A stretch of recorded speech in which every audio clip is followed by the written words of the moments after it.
Hello hello welcome back to Abhiram vlogs. అందరూ ఎలా ఉన్నారు? నేనైతే బాగున్నాను. ఇవాళ రెసిపీ చూపించబోతుంది ఏంటంటే కార్జం కర్రీ. మన తెలంగాణ స్టైల్లో స్పెషల్గా ఎలా చేస్తారనేది నేనైతే ఇప్పుడు చూపించబోతున్నాను. ఇదైతే నా స్టైల్లో స్పెషల్.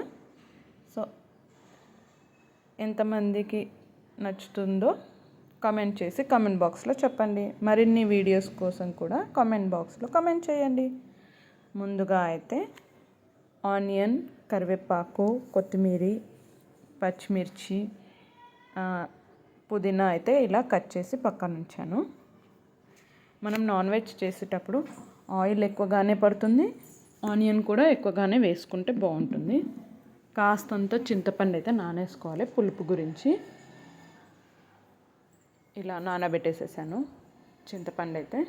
కార్జం అయితే ఒక 3-4 టైమ్స్ అయితే మనం వాష్ చేసుకోవాలి. ఎందుకంటే నీసు వాసన అంటే కోసు వాసన అనేది వెళ్ళిపోవడానికి మనం కాస్తంత సాల్ట్ వేసేసి మంచిగా కడిగేసి పక్కన పెట్టేసేయాలి. ఇలా నేనైతే కడిగి జల్లెట్లోకి అయితే వేసేసుకున్నాను. ముందుగా అయితే కుక్కర్ పెట్టేసి అందులోకి ఒక 4 టేబుల్ స్పూన్ ఆఫ్ ఆయిల్ అయితే వేసేసాను. ఆయిల్ హీట్ అయ్యే వరకు ఆగి అప్పుడు ఆనియన్ వేసేసుకోవాలి.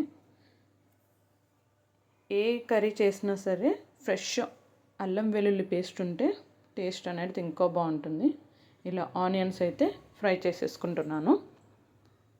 ఆనియన్, కరివేపాకు, కొత్తిమీర ఇవన్నీ కట్ చేసి పక్కన పెట్టాను కదా, ఇవన్నీ వేసి మంచిగా ఫ్రై చేశాను. అదిగోండి ఫ్రై అయితే అయిపోయింది మంచిగా. అప్పుడు ఈ లివర్ కడిగి పక్కన పెట్టిన లివర్ని మంచిగా ఆయిల్లో డ్రై రోస్ట్ చేసేసుకోవాలి. ఇలా డ్రై రోస్ట్ చేసి నార్మల్గా ఒక మూత అనేది పెట్టేసి మంట స్లిమ్లో పెట్టేసి మనం కాసేపు వదిలేస్తే కర్రీ అనేది ముక్క అనేది మంచిగా నీసు వాసన అనేది వదిలేస్తుంది. అలా ఆయిల్లోనైతే మంచిగా స్లిమ్ మంట పెట్టేసి మంచిగానైతే దూరగా వేయించేసాను. సో చూడండి ముక్క అనేది కాస్త డిఫరెంట్గా కనిపించేస్తుంది మనకి.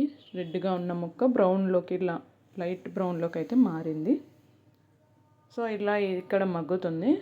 ఒక కడాయి పెట్టేసుకొని అందులోకి అయితే కాస్త నేను నువ్వులు అయితే వేయించాను. చూడండి మొత్తం ముక్కలన్నీ ఇలా గట్టిగానైతే కాస్త బ్రౌన్ కలర్లోనైతే వచ్చేసేసాయి. మంచిగా వేగింది కర్రీ అనేది.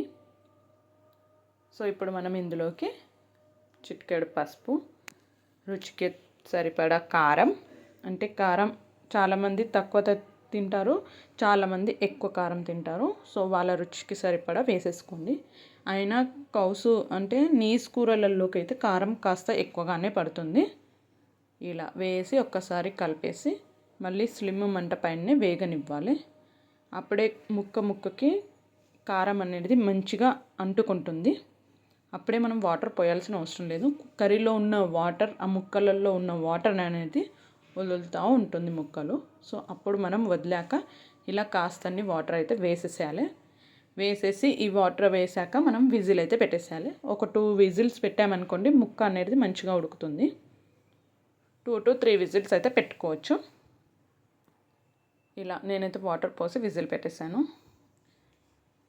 ముందుగా ఇలా వేయించుకున్న నువ్వులు, వేయించుకున్న కొబ్బరి ఈ 2 కలిపి మిక్సీ పట్టేసేసుకొని పక్కన పెట్టుకోవాలి.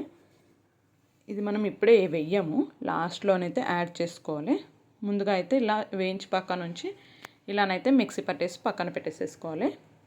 ఇలా నేను చూపిస్తున్నట్టు మీరు వేయండి ఒకసారి. ఇలా కొబ్బరి నువ్వులు వేసి చేయండి ఒకసారి కర్రీ అయితే. ఇలా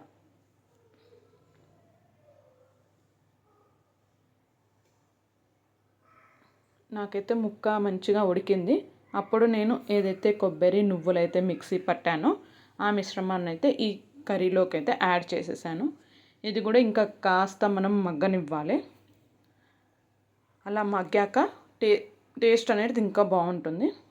సో అలా వేసి మగ్గడానికి ఇంకా సేపు వదిలేసాను. ముక్క ఉడికినాక మనకు విజిల్ పెట్టాల్సిన అవసరం ఉండదు. నేను ముక్క ఉడికినాక చూపిస్తున్న రెసిపీ ఇది. సో ఇలా ఒక్కసారి కలిపేసి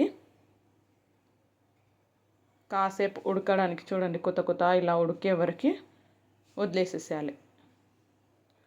ఇలా ఉడికాక మనం ఇందులోకి చింతపండు వాటర్ కూడా వేసేసుకుంటే కర్రీ అనేది తొందరగా ఖరాబ్ కాకుండా ఉంటుంది. ఇలా కొత్త ఉడుకుతుంది కదా, అందులో సరిపడా గరం మసాలా కూడా యాడ్ చేసేసాను. చూడండి, కర్రీ రెడీ అయిపోయింది. ఇదిగోండి, కారం ముక్కకి సరిపడా, అన్నిటికీ సరిపడా కారం అయితే యాడ్ చేసేసాను. తగినంత సాల్ట్ కూడా యాడ్ చేసేసుకోండి. మీకు ఇందులో ఎంతమందికి కర్రీ అనేది నచ్చింది, నేను చెప్పిన విధానం నచ్చిందో కమెంట్ బాక్స్లో కమెంట్ చేయండి. Thanks for watching. Take care. Bye. Subscribe చేసుకోండి, లైక్ చేయండి, షేర్ చేయండి, కమెంట్ చేయండి.